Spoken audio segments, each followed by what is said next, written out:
No, we're break apart. Yep. So cookies and have dessert. Second. This is good. I like this. What flavor is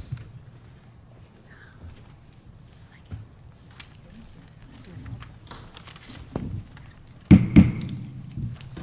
I'd like to call this meeting to order. It's 6:02, and I'd like to take a motion to go into executive session to discuss negotiations with the AARJ and a matter related to the potential sale of the church and farmhouse on the Good Shepherd site. I have James and Anne Marie is a second. All in favor? Aye. Aye. All right, and anybody opposed? Motion carries 6-0. We will now be in executive session.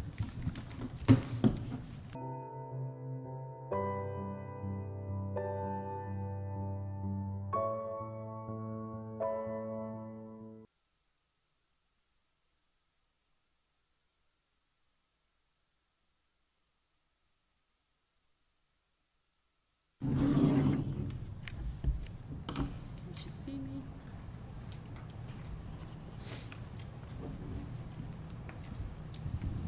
Are we ready back there?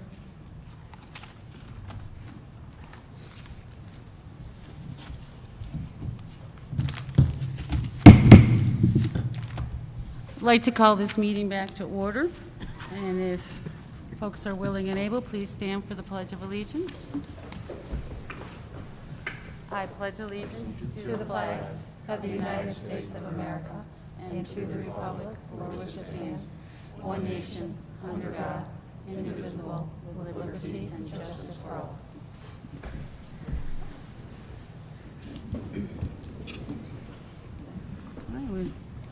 Good evening, I'm Diane McBride, I'm the board president, and to my left is... Good evening, Bo Wright, Superintendent of Schools. George DeMarteau, attorney for the district. Good evening, Nikki LaPlaca, board member. Hello, James O'Brien, board member. Pat McHugh, Assistant Superintendent for Human Resources and School Accountability. Dina Wilson, Assistant Superintendent for Instruction. Hi, Andy Whitmore, Assistant Superintendent for Finance and Operations. Ariana McKnight, Student Council Board Representative. Good evening, May Abdullah, board member. Good evening, Jennifer Laird, board member. Hello, Dolores Tellerico, Acting District Clerk. Hello, Anne-Marie Straczynski, Board Vice President. Great, thank you, everyone. Next is the agenda review. Does anybody have any changes or additions to the agenda? All right, seeing none. I was going to have an announcement, but I'm going to wait for someone who stepped away from the table to be able to share that announcement. So we can go right on to the student representatives report. Ariana. Thank you. Student Council sent out a Google Form survey asking students to write a positive note to one or multiple staff members for Thanksgiving. RLA students were also able to enter their positive notes into the online form, and in-person student council members wrote their messages on notes and gave them to the appropriate staff members. This is a way to show appreciation for staff members and was a random acts of kindness project. Student Council's outdoor lunch program has begun and will continue on days that the weather is nice enough outside. Student Council plans to put up Students' Diverse Hero Project posters on high school walls after they return from Thanksgiving break, and will continue to find ways to spread positivity as we near the end of 2020. The Tri-M Music Honor Society has received very creative videos from students that officers will place onto the Rush-Henrietta Tri-M website as a virtual Christmas recital. In addition, music teachers are finding ways to hold virtual concerts and have been learning to utilize district software, as well as exploring alternative software in order to put together virtual and in-person videos to incorporate both hybrid and RLA music students. The Natural Helpers Club hosted a virtual fall training session on Wednesday, November 18th. This was based on supporting positive mental health, and a NAMI, which stands for the National Association of Mental Illness representative, Christina Masgraber, shared her personal story, some mental health resources, and answered students' questions.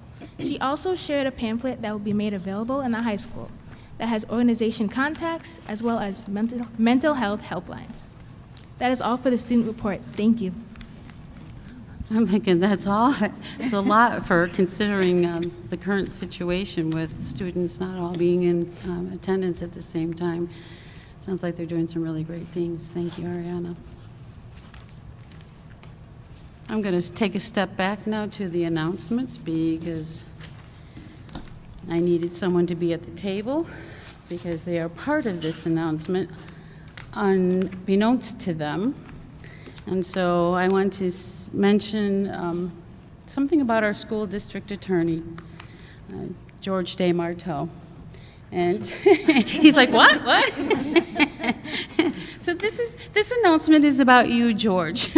So we're going to take a moment. I know that you are not a kumbaya, hand-holding, warm and fuzzy kind of guy, but this needs to be mentioned today at our meeting. Not long before George Day Marteau was born, the newly formed Rush-Henrietta Central School District opened its doors for the first time. That was nearly 75 years ago. Incredibly, George has served as Rush-Henrietta's school attorney for more than half of its and his existence. Such consistency and longevity is unheard of in today's world. With that dedication in mind, the Board of Education would like to recognize George's incredible commitment to our school community. George was appointed as Rush-Henrietta's school attorney 38 years ago this month. He succeeded Bob Wendt, the only other person to have served in this important role. At the time, Ronald Reagan had completed his transformation from actor to governor to president. The personal computer had been available for about 5 years. And much to George's dismay, the VCR was proving to be more popular than his preferred beta. So much has changed since then, but not George. He is a man of integrity, smarts, and the keeper of vast institutional knowledge. He has served Rush-Henrietta while working with more board members than we can count, as well as 4 different superintendents, each of whom approached their work as leaders with widely varied styles. Through it all, George has remained dependable, reliable, and knowledgeable. George estimates he has taken part in more than 3,600, that's 3,600, hours of board meetings since he joined the district. Perhaps that explains why he is always in a good mood. There is no telling how much time George has spent supporting our collective work outside of those meetings. We will never be able to fully express our gratitude for his legal expertise, leadership, friendship, and sense of humor. Throughout these many years, George rarely has complained. However, he has noted on multiple occasions that the school district does not provide cookies at its meetings like it once routinely did. Those delicious treats are now considered a gift of public funds, so they had to go many years ago. Tonight, though, we have chipped in to give George what we know will make him happy, a platter full of cookies. It is the least we can do for a man who has meant so much to our school community. For your steadfast service and loyalty, George, we give you many thanks.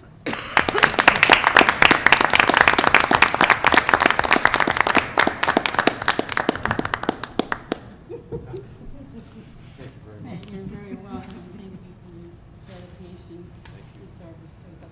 We can't even really shake hands or hug anymore, you know? I won't take too much time. I will say that representing this district and the various boards of education over all this time has been truly one of the privileges of my life.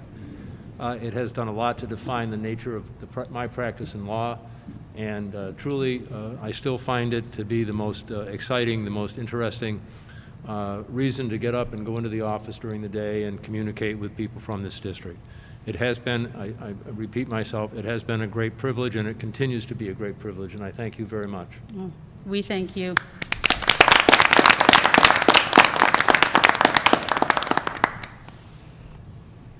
All right. I guess we have to get serious again. This brings us to our public forum. This is an opportunity for audience members to address the Board of Education regarding items of interest not on the agenda. If you wish to speak regarding an item on the agenda, you can raise your hand at the time while the item is under discussion. If that's the case, we would continue our discussion, and at the end of our discussion, we would take that question. And we remind folks that we try to keep to a 3-minute limit so as we can keep on schedule as much to our ability as possible. Is there anyone in the audience that would like to speak this evening in the public forum? All right, seeing none, we will move ahead then to our next item on the agenda. And that is our consent agenda items for routine matters, treasury reports, licensing agreement, CPS recommendations, and our minutes from our last meeting. I will take a motion to approve. Nikki? And a second, I have Jennifer.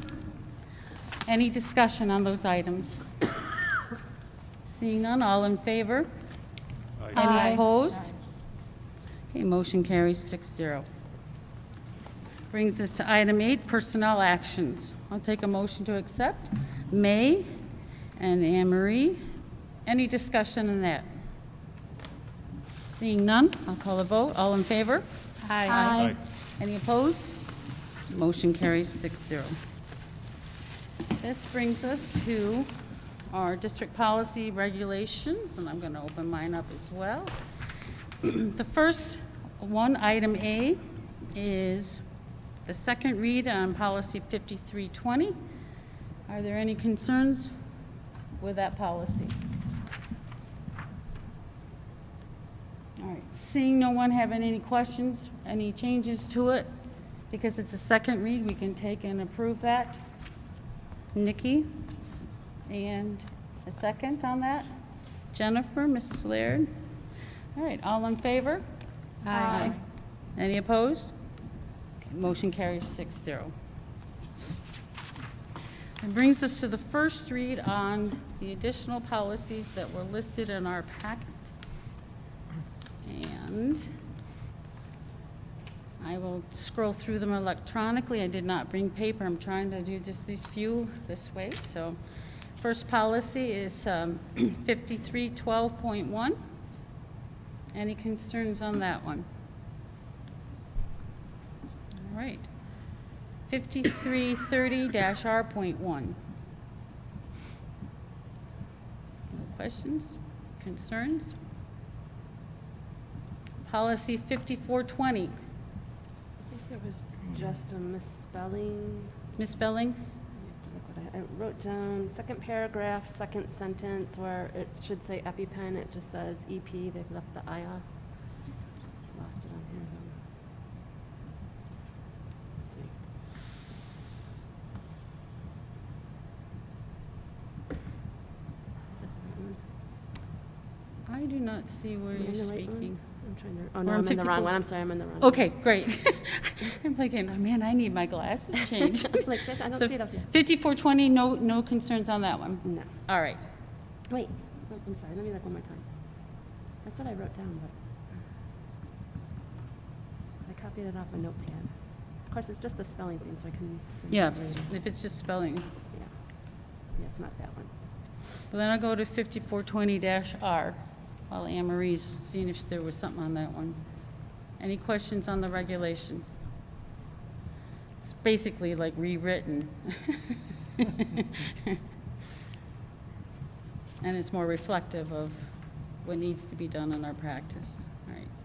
Did you find anything, Anne Marie? No, All right. I have If you find it, we can share that. All right. 5460. All right. 5460-R.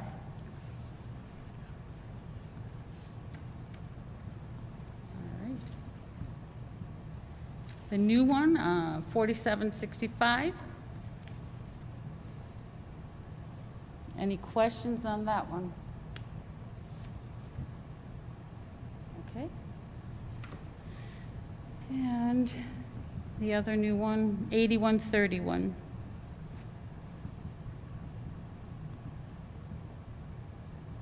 No questions or concerns on that? All right. That's a first read on those. If Anne Marie finds the spelling of the thing she thought was not in the appropriate place, she I can can't let read us. my notes. I I have two. I know this one has the 4765. It says, under attendance and behavioral expectations.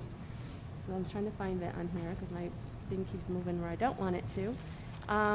The second row, it says, where it says board, there's a capital B and then a small b for board. Okay, that was That was one. 4765. Yes. And then the other one I'll have to look for. Well, when you find that, you can pass that on to Dolores and Pat, and then they'll both have it, seeing Karen's not here. Sounds good. And they're coming back to us as a second read, they can have that correction. Sounds good. All right? And that takes us through all of our policy reads and brings us to the superintendent's report. Okay, very good. There was one item that was submitted for consideration, and it's regarding a solar project pilot. As you're aware, there are property tax exemptions which are available for clean energy projects. To this point, the board has opted to evaluate these proposals on a case-by-case basis. You may remember last year, representatives from the town of Henrietta came to speak with us regarding one of these proposals and asked you to evaluate it for future consideration. Well, you see the memo that was included in your packet from Andy detailing the specifics around this particular project pilot and what's being proposed. We're not asking the board to take any action on this evening, but we did include this in the packet as an informational item with the understanding that it will need your approval later on down the line. And like I said, the memo probably does require a little bit more in the way of color commentary, so I'm going to ask Andy to provide some detail and give you an opportunity to ask questions. All right, just to refresh your memory, it was a little over 2 years ago that the board opted out of real property tax law, section 487. What property tax law section 487 does is give an automatic exemption from property taxes for clean energy projects, solar, wind, and there's a few others. And the board did it not because they don't support clean energy, but because they wanted to be able to review each project on its merit.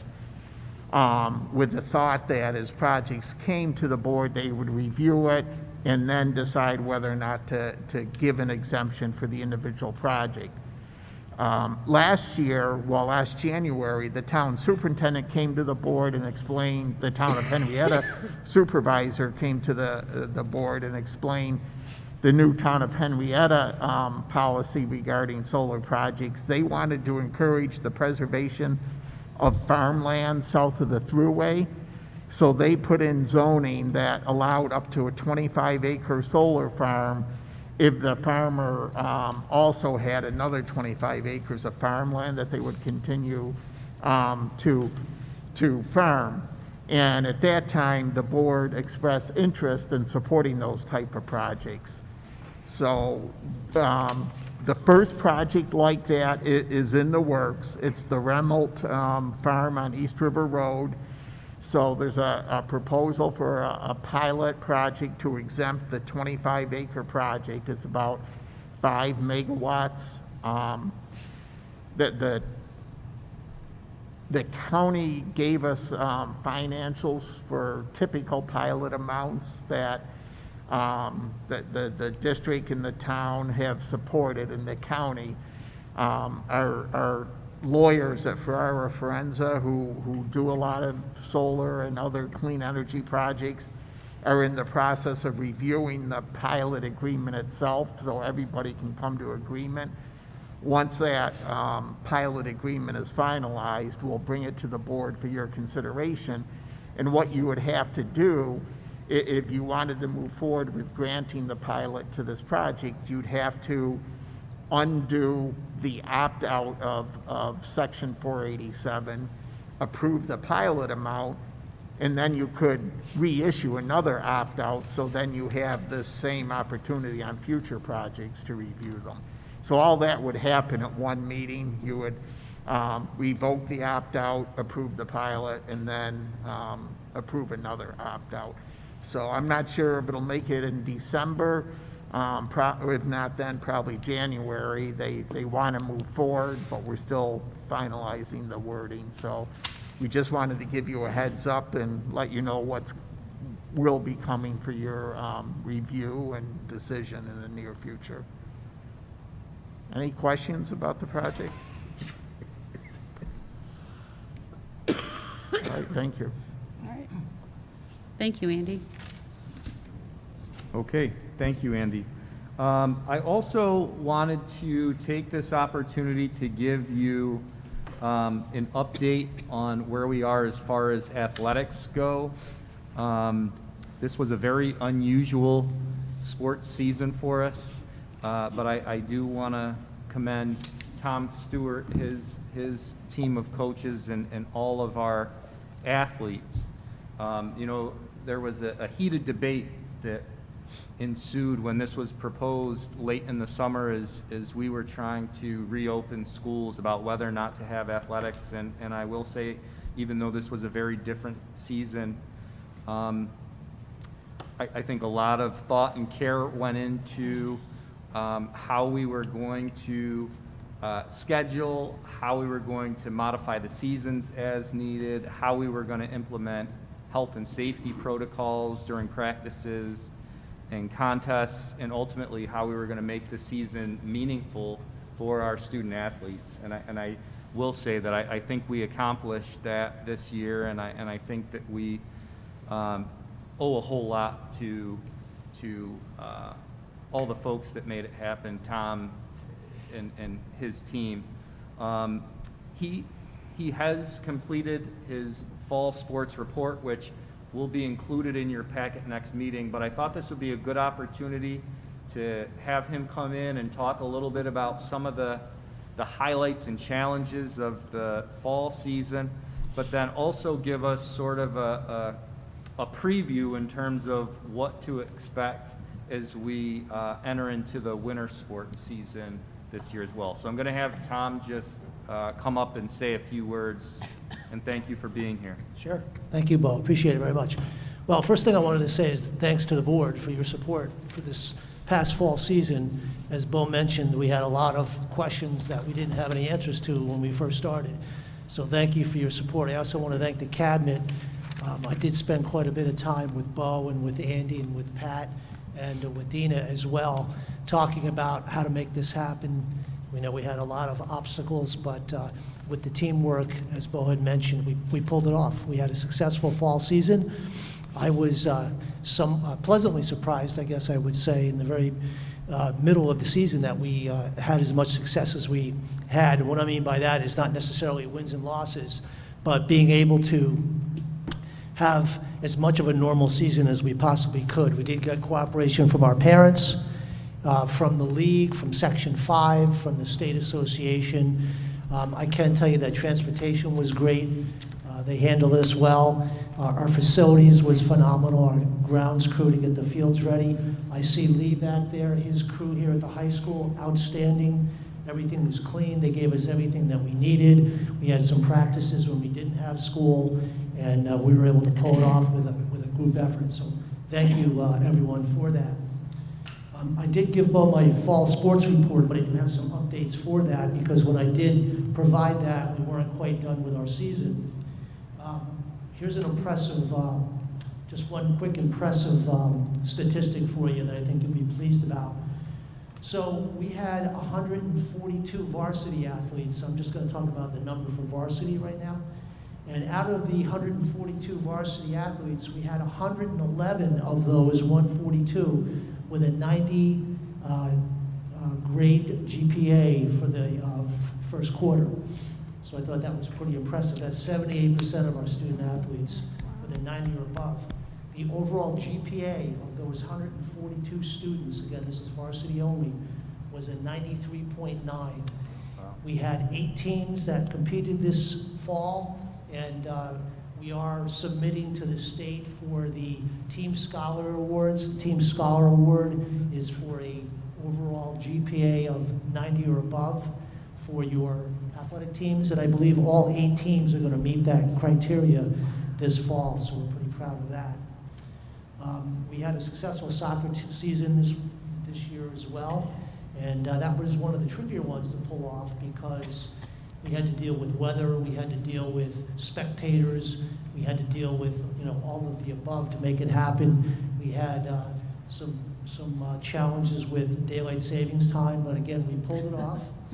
And boys and girls soccer did have a successful season. Girls did make it all the way to the semifinals of the sectional tournament. They lost to Hilton in the semis. They won their quarterfinal match against Webster Schrader, and we were down 2-0 in the semis.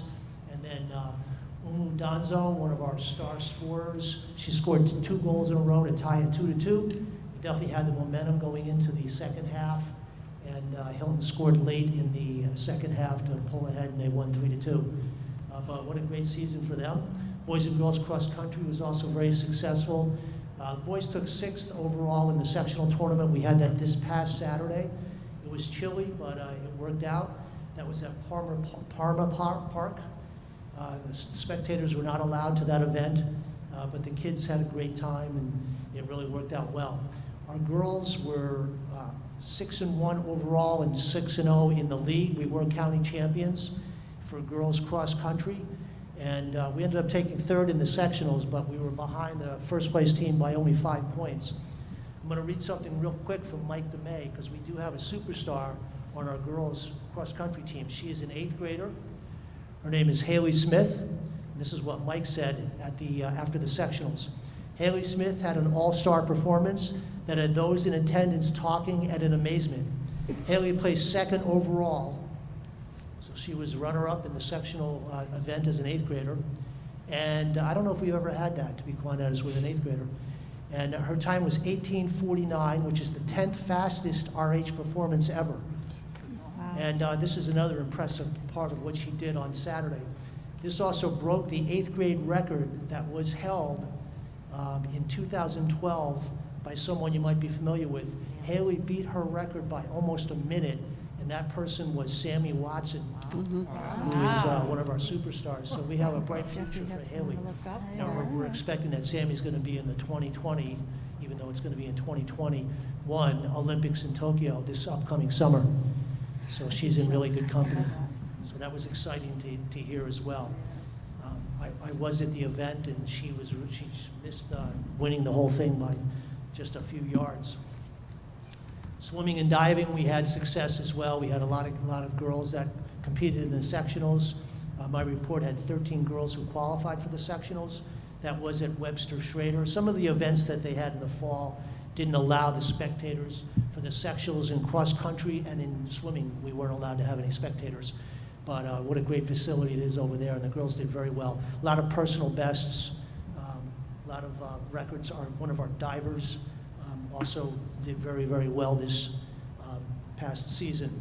Girls tennis was 6-2 overall in the regular season.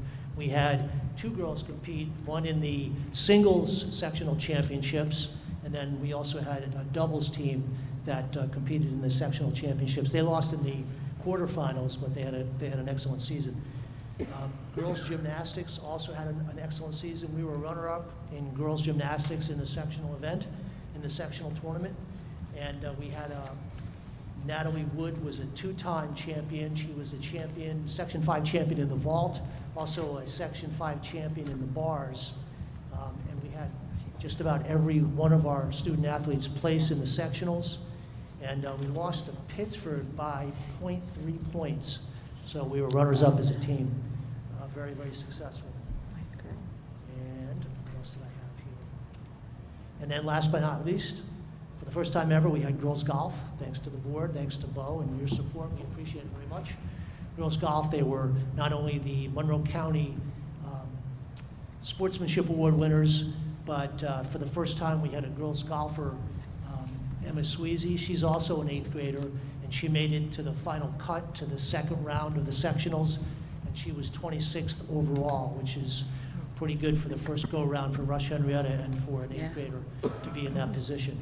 So again, we appreciate that very much. As far as the winter season, as you probably know, we have 2 teams that have been approved by the state. It's boys and girls bowling, that's at the varsity level. And then we also have boys swimming at the varsity level. We do have a JV team, but it's really a varsity team with kind of sub-varsity swimmers. That's kind of how we've worked it at Rush-Henrietta, and a lot of other schools are very similar. We're still waiting for guidance from the state and from the governor's office to find out what's going to happen with our high-risk sports. High-risk sports are basketball, wrestling, ice hockey, and competitive cheerleading. And then Section 5 has also included indoor track in that category, because we're trying to figure out, how we're going to pull off the numbers that we've had in the past with our indoor track kids, and the fact that we practice indoors in the hallways. It's going to be a little tricky to see how we pull that off. But anyhow, all of those have been pushed off until the January 4th, and hopefully we'll get some guidance from the state and from the governor's office sometime next week, that we're hoping after the holiday, to see how we work that. But bowling and swimming are scheduled to start on December 7th, and like I said, after the Christmas holiday, we'll see about some of those other sports.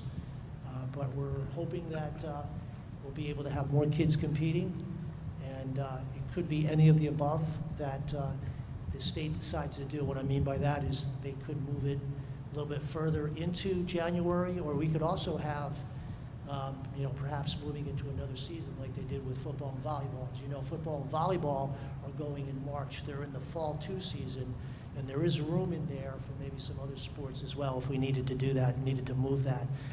And the state has been trying to work with the governor's office, and they've collaborated well, and also with the state health department to try to do what's best for kids and do what's best for the community. And we're looking forward to getting that guidance. And again, like I said, hopefully we'll be able to add some more teams as we go along. Anybody have any questions? It's been exciting. It's been. I'm very pleased with how it worked out. And like I said, I'm pleasantly surprised. One thing I can also say, this has nothing to do with the fall season, but George Desmarteau was a regular in my step class. Right, George? You did the step class for quite a bit. This was back in the day before I even knew what Rush-Henrietta was. Congratulations, George. Thank you for that. We have some pretty amazing students. We do. It's We have nice some to great- hear it. We do. We have some great kids. The kids were great, and we're looking forward to the same thing happening with future sports. And I'm sure things as the school year goes along, things will just get better. It looks like it's going to head that way. Thank you, Tom. Okay, thank you. All right, thanks, Tom. So more information to follow as we move forward with low-risk sports this winter, and we'll see what happens with those that are considered to be high risk. I want to also take the opportunity to give recognition to all those that made the Rush-Henrietta Food Pantry possible. A big shout out to Bonnie Coddington, Nerlan Anselm, who isn't here. Sheila's here as a representative of the RHEA Teachers Association. Their partnership was so crucial in making this happen. This is really the evolution of the Kicking Hunger initiative, and it was actually Sheila that came to us in my first few months here and said, this is something that we really value. It's something that we want to make more sustainable, and we want to serve more Rush-Henrietta families. And so let's talk about how we might be able to do that. And we all came to the table with some ideas, and what came out of that conversation a couple of years later has been the backpack program, which provides meals to families who need them over extended breaks, and most recently the food pantry.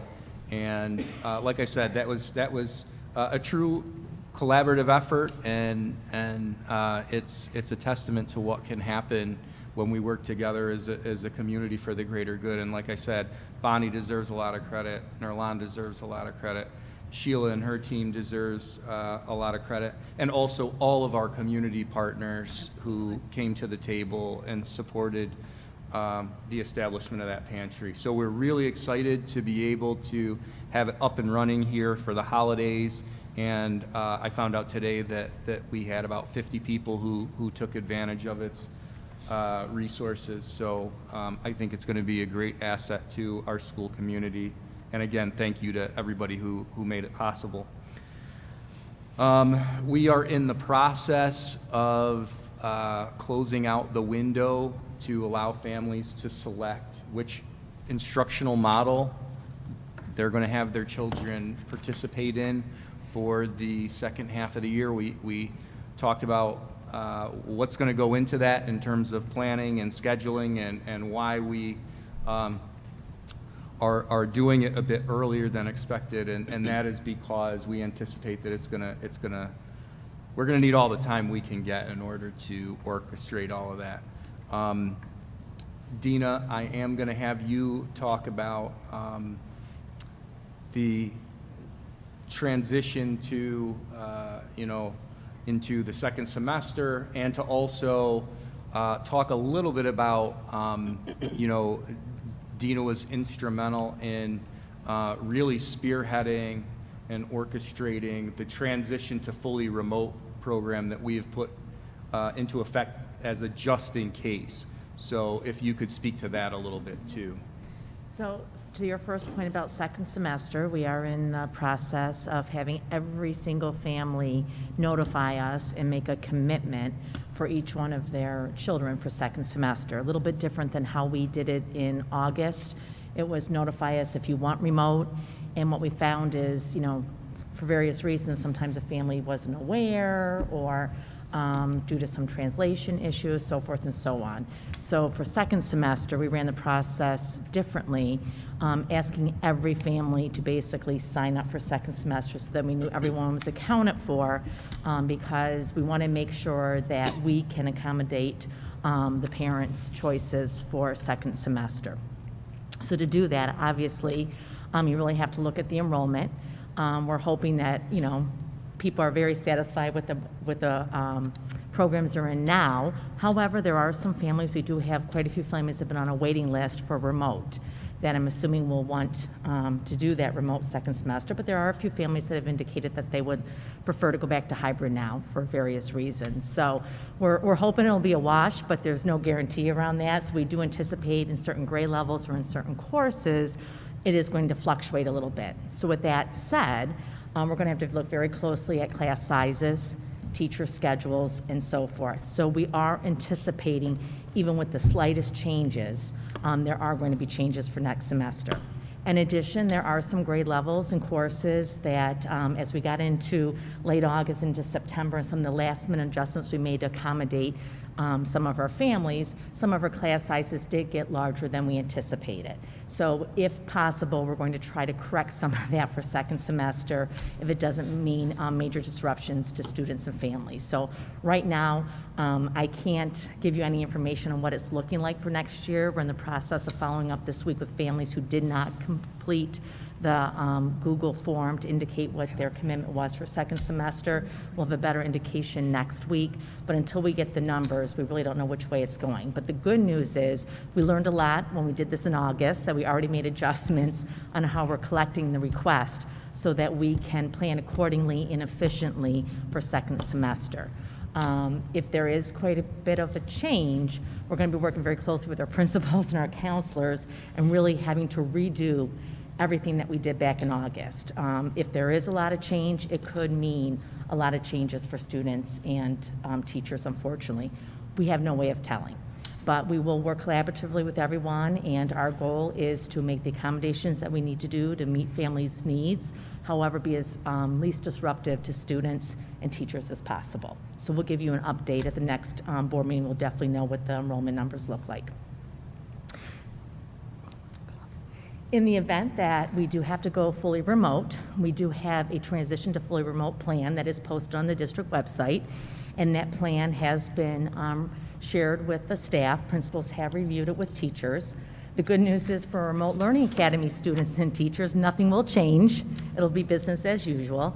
For our hybrid students and families, what it really means is that they will have synchronous instruction online Monday, Tuesday, Thursday, Friday, very similar to how the Remote Learning Academy teachers and students function. Our Wednesdays will remain the same in both models, where our teachers will still have their professional development time, planning time, and then we'll meet with students as needed in Google Meets.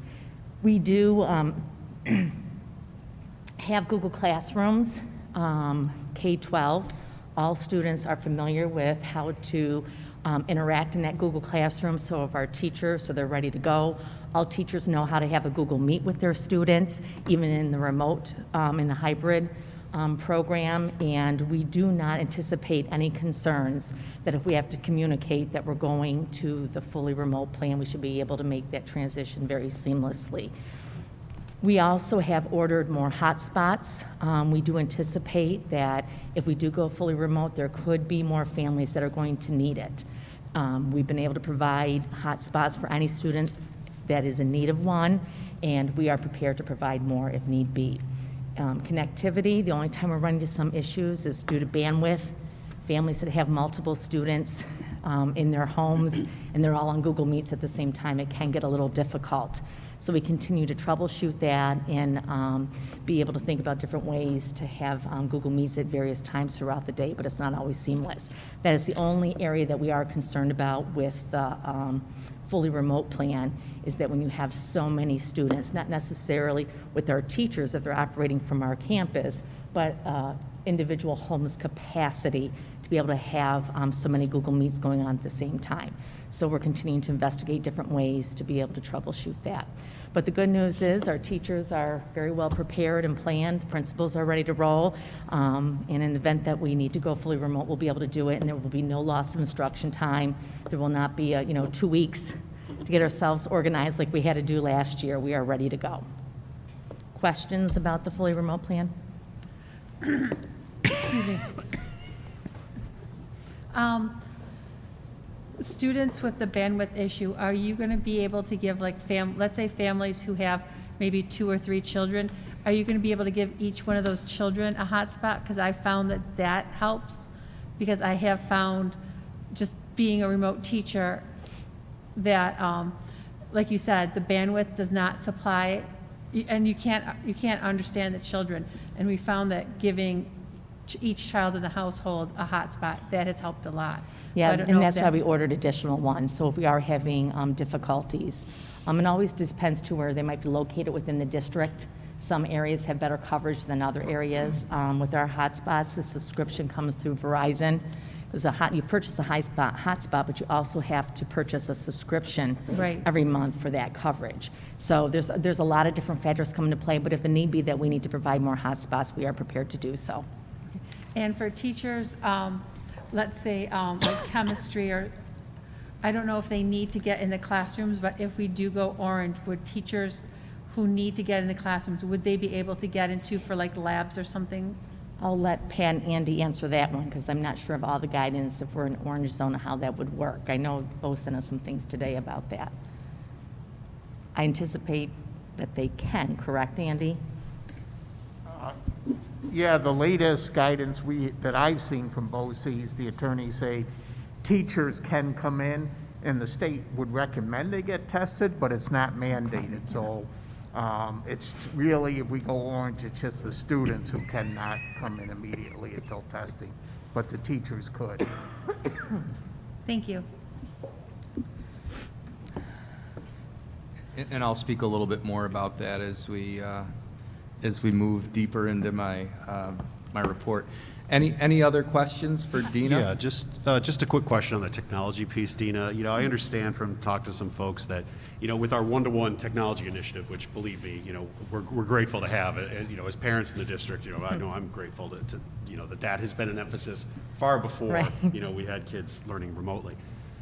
But I understand, as cohorts of students move up through grades, so do cohorts of machines. And, some machines are much more outdated than others. And I understand, I've heard, some sixth grade sections are kind of, they've got machines that are kind of barely meeting the specs for, the demands that are being asked of it in terms of streaming video and meetings and all that. So I just have to ask, how is the replenishment of our Chromebook supply looking? Is it continuing just as it normally would? Is it like a 3 to 5 year life cycle? Is that continuing as normal, or is it expedited? Can you speak to that a little bit? Yeah, our current plan is every 3 years we replace Chromebooks. And we have not changed that because that's what we can sustain through our current budget. We have not allocated additional money to shorten that lifespan of Chromebook. The difficulty is now that we're all using them at the capacity we are, the lifespan is making it a little bit more difficult in that last year. Again, I think it has to do with other issues like bandwidth and so forth that is causing more of the difficulty than the actual device itself. If there is a particular student that continues to have difficulty, we can replace them, if need be, if we think it is a device issue, because we do have extras in stock. We do not have enough to be able to go into a 2-year replacement plan at this point. And obviously, depending on where the life remote learning does fall in the years to come, it is something we're going to have to look at. If we find that because of this disruption in education, that there's some re-imaging of how we teach and we do use remote more often, we are going to have to think about our devices. Are Chromebooks still the best way to go, or do you have to invest with something that has more of the capability for the video streaming, maybe a laptop? Screen size is something we might have to look into. So they're all the things we're starting to ask ourselves, anticipating that there is going to be some form of remote around in years to come. You don't make this type of transition and changes in education without some of this still sticking to move forward. So once we get through this year and we have a better handle on how we'll be using remote learning in the future, the devices is something we have to study closely for the various reasons that you just mentioned. I will say this is the other thing that we need to think about is the teachers too, and how they're using their devices in the remote situation. The one thing that we did have to use a little bit of the savings that we had in our budget this year, that in case something pops up, is we are buying teachers who have indicated an interest, and we surveyed all the teachers, if they want a second monitor. So that way, especially for grading, when you're projecting, interacting with kids, a larger monitor is very, very useful. And that is something we purchased for all the Remote Learning Academy teachers at the very beginning of the school year, and was well received and we find very useful. And what we are doing now is we surveyed all the hybrid teachers, and anyone that was interested in that model, we purchased it for them. We're in the process of having them come and distribute them. So there's a lot of hardware that will need to be examined over the next few years as we get a better handle on what remote learning will look like.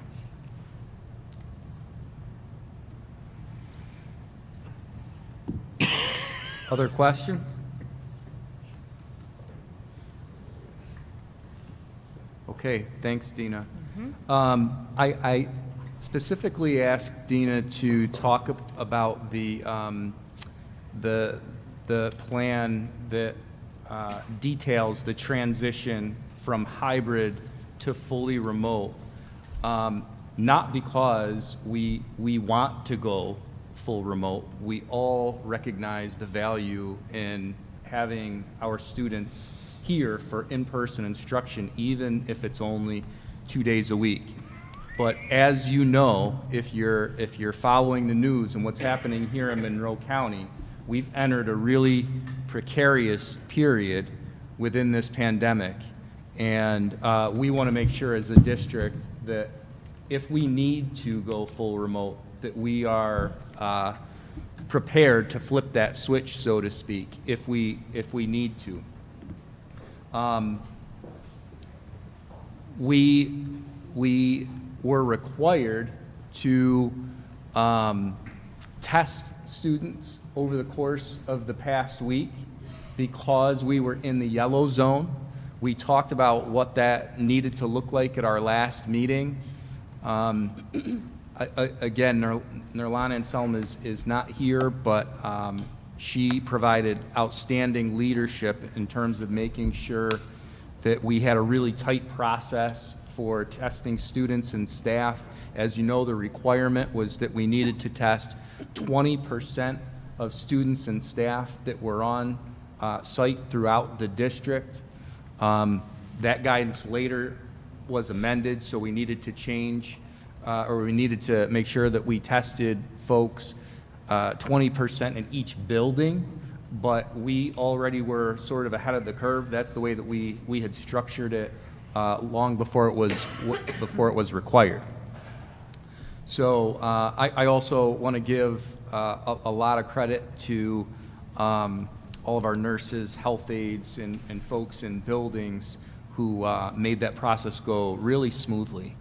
As we talked about before, we gave parents the option to participate in the testing. We weren't going to test any student without parental consent. And we really adhered to the same policy for staff as well. We didn't force any staff members to test who didn't want to be tested. As I said before, the testing this past week went really smoothly. I think the 7-day rolling average in the county hovers somewhere around 3.5%. I'm pleased to say that in testing approximately 1,250 people, we only had 5 positives. So our school district rate was well below the county average, as was the positivity rate for all school districts throughout the county, far below where the county rate was, or is, I should say. And because of that, we, at least this week, are not required to test. The amended guidance allowed for schools not to have to test as long as their positivity rate was below the county average. We did do some testing this week. We provided optional testing to staff members who wanted to be tested, and so we did administer about 80 tests on Monday. There is certainly, you know, I wanted to underscore the fact that the testing requirements were implemented this past week, and they went very, very smoothly. But there is certainly concern about where we're going as a county. As you saw on Monday, the governor made some announcements related to the microcluster strategy, and there were some orange zones within the county. And the requirements for testing within the orange zone are extremely cumbersome and not necessarily feasible for districts our size. As I said before, we are certainly committed to providing in-person instruction if we can do it in a way that's safe for our students, in a way that isn't going to be completely disruptive to the educational process. But the requirements, as they stand right now, are very, very difficult to implement in what I would consider to be a reasonable way. As it stands now, if our district were to fall into an orange zone, we would be required to close for a minimum of 4 days. In order to reopen for in-person instruction, we would need to test 100% of the people who either teach or, if we're referring to students, learn on site, which would for us constitute more than 5,300 tests. And if we were able to get 100% of our students and staff to consent, we would then have to, after reopening, on a rolling basis, test 25% of our students and staff in each building in new and unique cohorts, which means that we would have to test new students and new staff members every single week. For a district our size, it's simply not feasible. It's not feasible if we did get 100% of our students and staff to consent. But the reality, a more likely scenario, is one in which we have families who do not give consent to test, and we may have staff members who object to being tested. And in that scenario, we've talked about some of the challenges that we will inevitably face when we have to make a transition during the second semester when people are moving between models. And we've talked about the fact that we're going to need probably at least a couple of months to orchestrate those moves, finalizing schedules and rosters and teaching assignments. In the event that you had a large number of families who either don't submit a form one way or the other, or say that we can't test them, and I'm going to give you some round numbers so that you can put this into perspective. When we went out the last time and asked for parental consent for children to be tested, we had a little over 2,700 replies, okay, which constitutes a little bit more than half of our enrollment. And out of that number of students or families who actually submitted those consent forms, only about 60% of them gave us consent to test. So the reality is we had about 900 people that said no out of the 2,700 who submitted forms. So the likely scenario would be, if we went into orange, that we have a significant number of students who we, within a period of a week or so, would have to shift to remote learning. And we simply cannot do that. So while we are committed to in-person instruction, we have to be realistic about the situation if we go orange. Now, I'm going to recommend that we recanvass our families and explain this scenario to them in a way that's clear so everyone knows what's at stake, to see if we can get more families to consent to testing. But in the event that we don't get to 100% or anywhere close to it, then my recommendation to the board would be that if we go into the orange zone, that we go fully remote, because I have the utmost faith and confidence in the plan that Dina and her team put together to transition to fully remote. I do not have confidence in our ability to meet those requirements out of the governor's office as they stand right now. In the event that there was flexibility demonstrated for schools reopening within the orange zone, there is a possibility that we could maintain in-person instruction. But in the event that there's no flexibility given, I don't think we can do it here in Rush-Henrietta, and I very much doubt that other districts in the county that are comparable to us in size and makeup would be able to pull it off either. And so, like I said, I do want to go back out and see if we can get more of our families to consent to testing, but in the event that we don't get anywhere close to 100%, then my recommendation for us would be to transition to fully remote under that scenario, and then we would have to work out what that means for staff reporting on site and things of that nature, similar to what we had to do during the district's transition that happened in March. I will say, to the point that Dina made earlier, I think that we have learned a lot since then.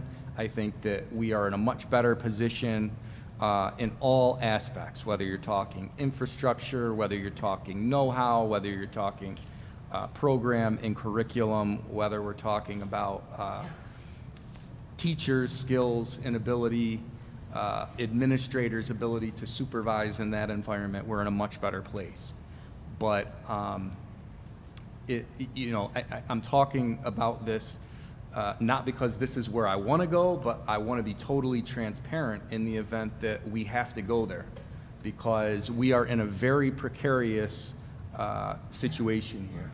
I think that, you know, this is, we're entering into what I would categorize as a danger zone in the pandemic.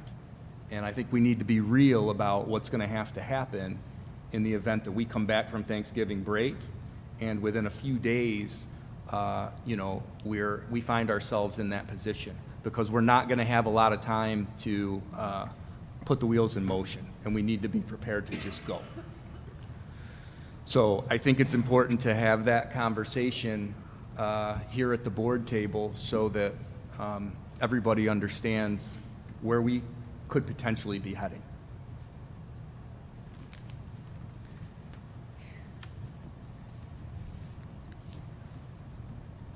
Questions here at the board table?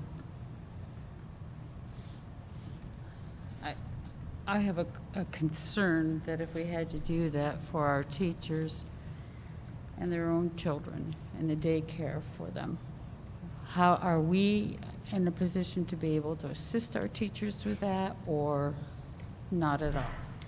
So I'm going to speak to it in general terms, and then I'll ask Pat to fill in some details.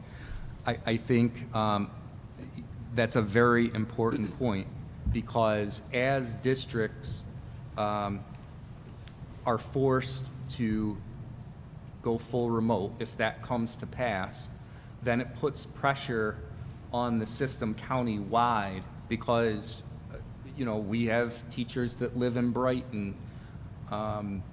They might have teachers that live here, and so forth and so on. And as districts go remote, and collectively our teachers county-wide need childcare options, we will have to make accommodations. And so I will say that we will probably, as a collective system, have to take a second look at allowing teachers in those hardship situations the possibility of working remotely. And so I'll turn it over to Pat to talk in a little bit more detail about that. Yes. We currently have a number of teachers already who've been approved to work from home at least part of the week, mostly because of daycare issues. So this has been a concern and a consideration that we've had right along since the beginning of the school year. And I imagine, as Bo said, as more districts move into full remote, that the pressure is going to be much greater to allow people to telework. And if we're in full remote, that certainly would give us much more flexibility to allow people to telework. Right now, the vast majority of the teachers that are working from home who've been approved for that, because of their childcare needs mainly and some medical, are teachers who are working in the RLA. So that being a remote program makes it much more feasible for us to have them working from home. There's still some hardship on the district's part in terms of meetings and access to people and not having them on our network, but we can work around those types of things. What I feel will be pushing us will be if our hybrid teachers are now in a remote situation, then they're going to have these same concerns about childcare. And what I found out you talk to each teacher individually to find out their situation, as you assess their eligibility for telework, or some people who may qualify for paid leave as a result of childcare, the lack of childcare, or a daycare center closing, or a school closing, is you find it's becoming increasingly difficult to find affordable, adequate childcare in Rochester. So I believe we're going to be under enormous pressure to have to allow people to work from home. That was my thought and concern too, that we're going to have. I don't want to make it sound like it's a negative thing, that I don't want that to happen. I just want to know, how are we going to help our staff adjust to their needs? We need to be sensitive to that, because we already have teachers that are balancing an awful lot. So thank you for that. All right. Anybody else at the table here have a question? I have one in the audience before I go there. Anybody else have a question? So if you want to ask your question, you need to come up to the microphone. Please state your name for us, and then you can ask your question. My name is, can you hear me okay? Yep. My name is Kim Bodden. I'm at 6898 East River Road. I was here last month. So the administration, the district, just went through so much to test all these children, ask all these families. There was so much work to test our children and come up with a percent positive, which is less than 0.5%. If we're talking about using science, why is the state not using that information to make decisions? They are using, and I'm wondering why the districts, and can the districts push back on the state if we are trying to find out and quantify the impacts of our children being in school. Why are we not using that information? They're telling us that because the average 7-day average is going up in the community, our schools have to suffer. Why can't we push back? Why can't we go to the state as groups of districts to say, use the science to make these decisions? It doesn't make any sense. We just went through all this testing to give us information. We're not using it to make good decisions. That's my comment. So let me speak to that a little bit because you raised some important points. So one thing that I think is interesting is that last week all schools in the county, or I should say most schools in the county, we all tested our students and had incredibly low positivity rates. And that is at least in part why you saw the numbers drop countywide. But having said that, you still saw certain parts of the county go into orange, which I think speaks to the significant spread that is happening out in the community. You're right. You know, the testing confirms that schools are safe places and that the spread is not happening in schools.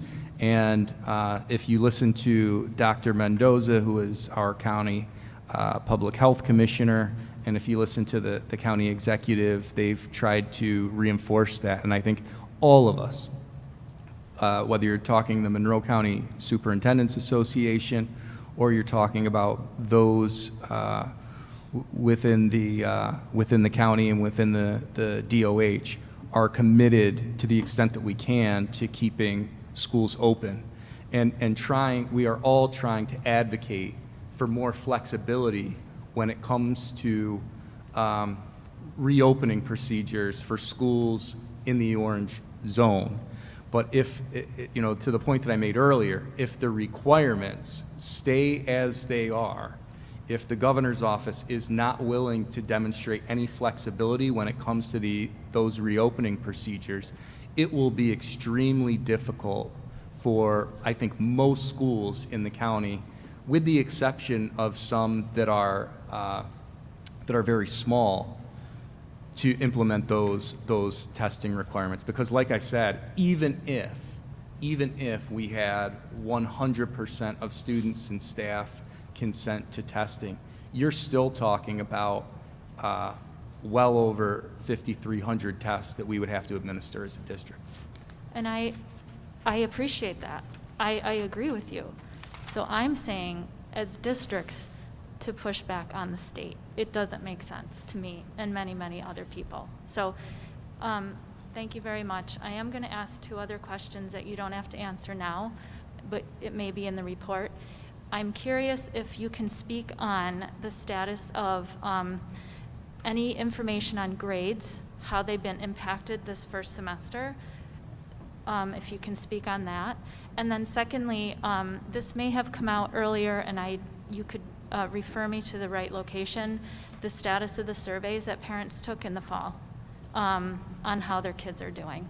And maybe I missed the results of that, but I'm curious about how our kids are doing. What are the results of of the first quarter. Thank you. Sure. So I can speak to, so we did put on e-news, which shared the results of the survey.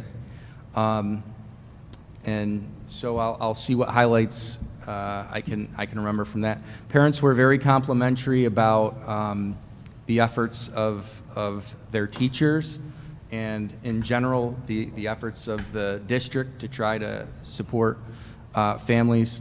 I think some of the challenges that we saw communicated pretty consistently with the surveys were, consistently around the loss of social interaction and some of the extracurricular activities that students had once been a part of and no longer could participate in. There was frustration from parents around, in some cases, especially with younger kids, the amount of support that children needed within the context of remote learning. There were also some mixed bags, I would say, as far as, there were some parents that felt like the kids were getting too much work in remote learning settings, and then there were other parents that felt like they needed to get more work and asked for extra assignments and things like that. So the survey was very telling, and we plan to administer another survey in the wintertime, which is something that we typically do. This year will be a little bit different in terms of the way that, how we typically would do it is we sort of administer a survey in February. We go through the results. It's communicated to our parent leadership teams at the Parent Leadership Forum, and then we sort of measure ourselves against how we did year to year. This year we structured it a little bit differently because of the situation that we're in. We administered in the fall, and then we'll administer a survey in the winter time, which is very similar, to see, how we're doing versus how we did in the fall. But that's sort of the gist. But take a look back, because we did send that e-news out, and if you can't find it, just let me know, and I can send it to you in writing, and there's some helpful links in there too. As far as grades go, I'm not really in a position to speak to that in great detail. I would say that, again, speaking in sort of general terms, and Dina spoke to this a little bit in terms of her update in terms of, how we're doing as far as virtual learning and some of the things we focused on. I remain concerned about some of the equity issues that we see especially in our remote learning model, right? I think we've done a good job of addressing some of the more technical components around making sure that people have devices and making sure that they have access to reliable internet and things of that nature. But we have situations that come to my attention where you have students that, older students who may have to take care of younger students during the day. We have situations where families are in transient housing situations, which makes it difficult for students to complete work. And in some of those scenarios, it's difficult for students, and it's difficult for families, and it's also difficult for us sometimes to support them in ways that they need to be supported. And so I think we're a lot more responsive than we were when this first happened in the spring, but it remains a concern for all of us. And, I think we'll know a little bit more in the weeks to come as we dig a little bit deeper into the data and look at what we're seeing across the district K-12 in terms of what student outcomes look like. But those are the conversations that we're having during our school improvement planning meetings and as we're reviewing the data that's coming in. is how can we make sure, equity is, as I refer to it, our umbrella priority. And I think that this pandemic has highlighted inequities that probably always have existed within our systems, but certainly have been exemplified because of the situation that we're in. And so I think we need to continue to be responsive. And like I said, when we talk about, some of the decisions that will have to be made in the coming weeks, it's not that we don't want or value in-person instruction, but some of these decisions will have to be made out of necessity, depending on what happens in the course of the next few weeks.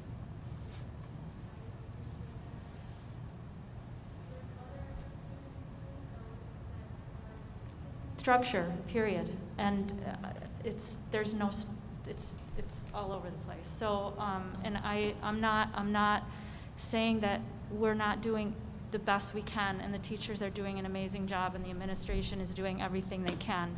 But I see it in my own house. It's the structure, and it's not an inequity thing per se, but it's just not healthy. So I'm curious on the grades aspect, and with regards to the testing, just one last comment that for all the families that did have their kids tested, it's just not fair that they've went through that effort, and it's not going to help make a decision for the future. But thank you for listening to me. I'm sorry I'm talking so much. No problem. I understand your frustration. And I will say, if we aren't in orange right now, and we've proven that if we remain in yellow, that we can handle the requirements as far as testing goes relatively seamlessly. But I think the concern is if we go orange, that we would not be able to handle those requirements. So. I'd like to make a point as well. We as a school district, like many, sit on a group that's called the Monroe County School Board Association. And we actually had a meeting, the presidents of each of the school boards, and with the executive director of that group, with Dr. Mendoza last week. And I just want to say that you don't get to see it, but we got to see it, that he is fighting and advocating very heavily for us to be in school. And he made this statement to us last Thursday that he is trying to take the data and those test numbers of all those students being tested last week, to use that and go to the state and try to mitigate whatever may come out of this orange status that we have. So there is some work being done, but it's just not something that we're going to announce, because we don't want folks to get all excited that something's going to change overnight. But we are advocating, that group is advocating, we're doing the best that we can to get that information to the governor's office. So I just want you to know there is some advocacy going on at this level. Right. Any other questions on that? You have more for us? My reports have been longer, I know, but there's the a lot to information's talk important. about. And like I said, I think it's important for us to use this as an opportunity to speak to folks and to be transparent about what's happening. The last thing that I just want to bring up is that it's with great sadness that I report this evening the passing of one of our students, a fourth grader at Sherman, Kaylee Quetchen, who has been fighting cancer for a long time. And I just want to say that our thoughts and prayers are with her family, and that we stand ready as a school community to support them in any way that we can. So that concludes my report. So go home and hug your loved ones a little tighter tonight. Be thankful. sorry, got to take a minute on that one. So bring us to our board member reports. And the first up is our MPAC, Multicultural Parent Advisory Council. Thank you. Take a minute. We had Dr. McHugh come to our committee and give us an update on the district's 5-year plan for workforce diversity. We know that the board adopted the 5-year plan, and he talked about the multi-tier levels or aspects of the plan, the accomplishments so far, he gave us an overview of the plan itself, expanding the pool of applicants and what that entails, and coming up with creative, innovative ways of advertising and recruiting. Some initiatives with local colleges, establishing the Teachers of Tomorrow in the high school club at the high school, establishing connections with historically Black colleges, and COVID kind of like put a stall on some of the effort, but it's continuing. What else we do? Look at that. He talked about the implicit bias training that the hiring committees they go through, ensuring that we have a diverse pool of applicants, and the intentional and deliberate efforts to support the applicants after they are hired. So we providing mentorship opportunities for them. What else? Creating a cohort of teachers and of leaders of color to support the newly hired teachers. What else? Yeah, I think that's it. Yeah. Great. Pat can add something if I missed. No, that's great. Great, thank you. Next is the Instructional Space Committee. That was me. We met on November 12th, and we first went through the community development updates between Brighton, Rush, and Henrietta. Pat and his team meet with each town, and then also meet with real estate agents in the area to figure out if there are any commonalities with housing turnover in our district. And then we went over enrollment projections, and Keena Smith, who is the new Director of Information Systems, did a fabulous job explaining the methodology with survival ratios. We have a lot of new members on the team this year, and I think it was great for them to hear what really goes into figuring out these ratios. It was a good reminder for me, who have been on the committee for a while as well. And really looking at getting into the data about how this year is so different for some of the grade levels, especially the elementary. What do we do with that? Do we, lower the times that we look at that? And, for kindergarten, it was way, way different for kindergarten. And she actually went through and looked at each individual kindergarten, why they were held back, if they didn't come this year, are they being homeschooled? Are they being held back because they'll qualify for next year?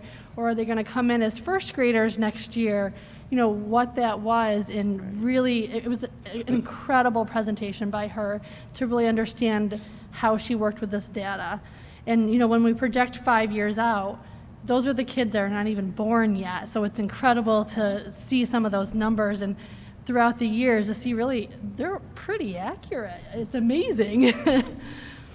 And then we went into classroom space requirements for the coming years.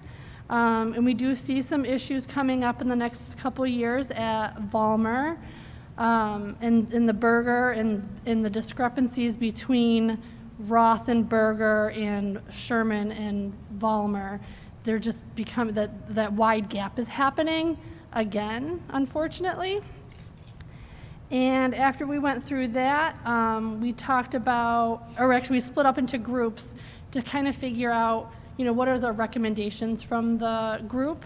And unfortunately, a lot of them talked about looking at redistricting in the near future because of that discrepancy. And so the report, we meet again on December 3rd, and we'll look at what comes together with everyone's thoughts and finalize our report in January. I have to say that I drove over to East River Road. I had to go pick something out from a friend today, and I saw the new Howlett Acres. I was floored at how fast that is going up and how many houses. So there's no doubt in my mind why we are having that issue. Mm-hmm. So fast and furious over there. They're still building. Yeah, they are. So look forward to that report. Next up is Henrietta Youth Asset Team. Yes, I met. They switched their meetings to Zoom meetings because of COVID, but it was great. They were looking at 7 effective. They were looking at the Stephen Covey 7 habits of effective leadership, and it was great and refreshing to see all these children, all these young adults actively participating and engaging in conversations and applying some of the 7 habits to their life. And it was just so refreshing to see everybody and to hear students. They also got talking about COVID and about the want to go back to school 5 days a week, and to hear some of the kids' pros and cons and just the adult and respectful way they were going about their discussions. It was just awesome. And then we got a special presentation from this lovely lady, Ariana, about how to achieve financial goals.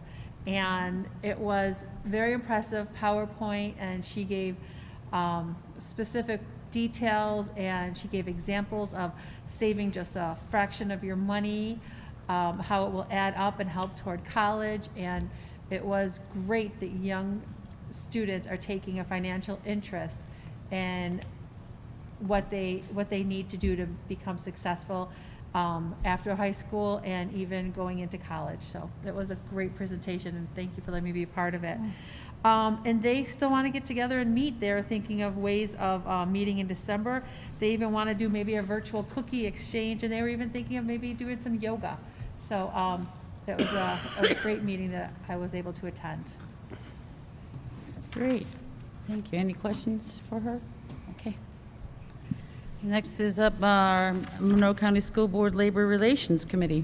Yeah, thanks, Diane. Yeah, this meeting too was moved to a Zoom format, and so the topic was labor relations in catastrophic times.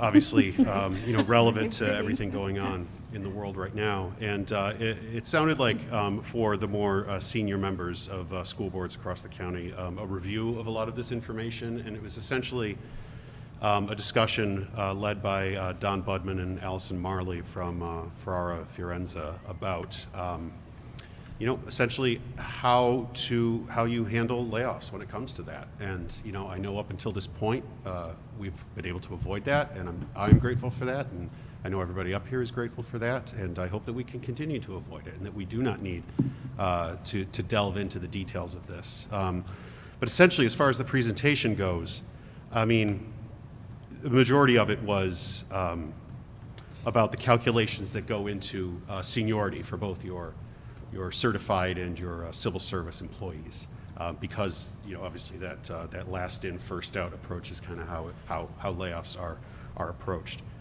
So really, the bulk of the time was just going into the certified category and the civil service category and discussing the different calculations that go into your seniority there. But kind of the main takeaway for me was they underscored multiple times, the importance of, well, you have to, while it's a very emotionally charged topic, you also have to approach it in a compassionate yet they kept using the word mechanical way, which I understand. You know, you want to look at the mechanics of how things are worded and deal with it as unemotionally as possible while maintaining compassion. And, you know, they also really underscored the need to understand your collective bargaining agreements and to work with your unions to mitigate any unnecessary legal action. So, you know, it was interesting, but it was one of these topics that, you know, I mean, we all know what happens with federal funding, what happens with state funding. A lot of that is gonna guide our path forward on these things. And so it was a uncomfortable, you know, topic to say the least, but also important. And so, you know, I came away from it learning a few things, and I just hope I don't have to think about it again. Thank you. Me too. In place of, some of the numbers they threw out at us was 37% of their population rely on cell phones for internet. 34% of their population make less than $20,000 annually. And only 20 to 40% have access to 10 megabytes per second or faster broadband. Yeah, it was incredible to hear those. And James, when you asked about the Chromebooks, it really made me think back to this, because we get 3 to 4 years, they're getting 6 to 7 years out of their Chromebooks. What they do is they do 4 years of high school with one student, 9 through 12, and then they bring them down to the elementary level, where it's only 3 through 8 have a one-to-one Chromebook carts for teachers who have taken some 4-class PD that get the carts in the classroom for one-to-one. And then pre-K to 2 have loose Chromebooks, iPads, and Chromebook stations prior to COVID.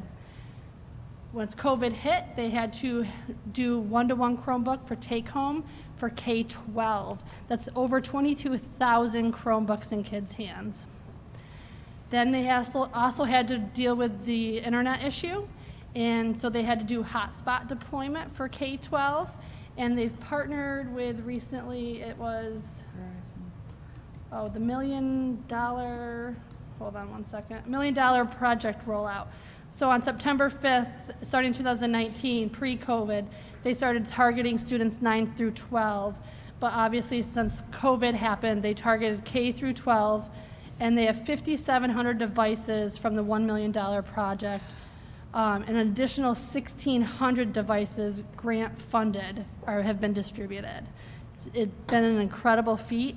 Some interesting things that they do, they have a online help desk portal for teachers and students, so they can just go online, click a button, and put in for a help desk ticket to start, and then they can hear back within, I think they said 24 hours usually. Then they also have, because people are not allowed in the school buildings currently, they have digital lockers at 4 different locations. So think about the lockers that you have at Home Depot that you can purchase, go in, they give you the code to get in. This is what they utilize for their students. So they stock with the items needed, like chargers, extra Chromebooks, anything that, hotspots, anything like that. And then they call a number when they arrive there, and they're given access to whatever cubby that they need for their item. It was really interesting to see that. And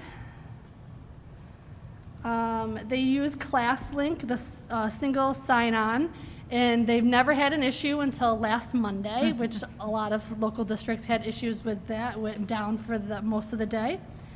And that was really the gist of it. It was just made me grateful to be in RH, because it was a Herculean effort to get all of those Chromebooks in those kids' hands in the spring and even into the fall. It's been amazing. And, you know, now they're worrying about when they do come back, how many Chromebooks are they actually going to physically get back, and how are they going to afford to replace those that they don't get back. And our next, there's no December meeting, and our next one is in January, and Nerland is presenting ELL things for the group. Great. Any questions for Nikki? All right. Next up is the Equity Inclusion Steering Committee. Both May and I and the superintendent attended. Really, for me, we broke out into our work groups again, working on different portions of the plan. Some really good conversations, good ideas, thoughts about work that's taken place, next steps. The piece we're waiting for now is, we were told, hopefully next month, depending on the color we're in, being able to work on student focus groups and getting some of their feedback to include into our data and to utilize working on a plan. And once we get that, then we can start moving forward on the report for the board. And May, anything that you want to add to that?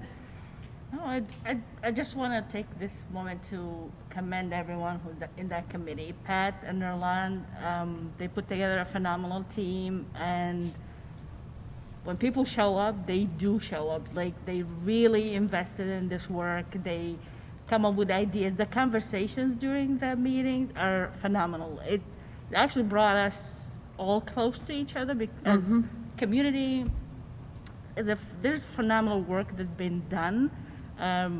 We're not just issuing statements.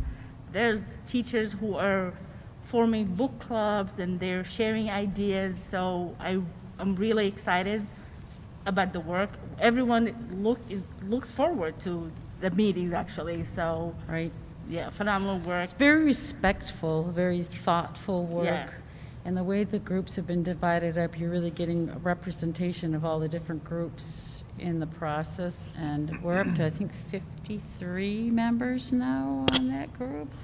We're over 50, I think, on the roster. Yeah, I think it's Yeah. like 53 or something, which is very exciting because that means more voices are being heard. Yes. And great thoughts are being shared. And, you know, sometimes you get kind of that feeling of, I have another meeting. But I got to tell you, we don't want to finish. We don't want to leave that meeting because there's really great stuff going on. So anything you would like to add to that? I think you guys summarized it beautifully, but I would say that was an outstanding meeting the last time. Yeah. The discussion and the participation and the engagement. I think everybody walked away feeling really energized. I have to say that people have become vulnerable to it, and that's really key in creating change, is being in that position. So, and it was good stuff, good stuff. All right, anything else for good of the cause? Any other topics we need to bring up?